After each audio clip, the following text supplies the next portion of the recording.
Supreme court जे chief justice काज़ी फाइज़ ईसा नस्ला tower जी ज़मीन विकणी अलाटीज़ के मुआवज़े जी अदायगी जो हुक्म ॾेई छॾियो। चीफ जस्टिस काज़ी फाइज़ ईसा जी सरबराही में सुप्रीम कोर्ट कराची रजिस्ट्री में नस्ला टावर जे मुतासिरनि के मुआवज़े जी अदायगी बाबति केस जी ॿुधणी थी, जंहिं दौरान मुतासिरनि जे वकीलनि दलील ॾिना।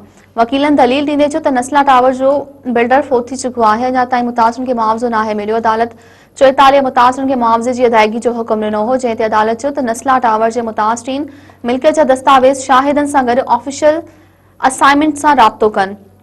अदालत नस्ला टावर जे प्लाट जी मार्केट वैल्यू बाबति रिपोर्ट पेश करण जी हिदायत कंदे नस्ला टावर जी ज़मीन विकिरो करण जो इश्तिहार शाया कराइण जो हुक्म ॾिनो। अदालत नस्ला टावर जी ज़मीन विकिरो करे अलाटीज़ खे मुआवज़ो अदा करण जो हुक्म ॾींदे चयो त नीलामी में लॻंदड़ ॿोली खे बि रिपोर्ट में पेश कयो वञे। वाज़े रहे त अॻूणे चीफ जस्टिस गुलज़ार अहमद शारहाए फ़ैसिल ते क़ाइम नस्ला टावर खे 2 साल ॾाहिण जो हुक्म ॾिनो हो, जंहिं बाद इंतज़ामिया मुसलसल 69 ॾींहं कम करे 15 मंज़िला नस्ला टावर खे मुकमल तौर ते ॾाहे पट करे छॾियो आहे।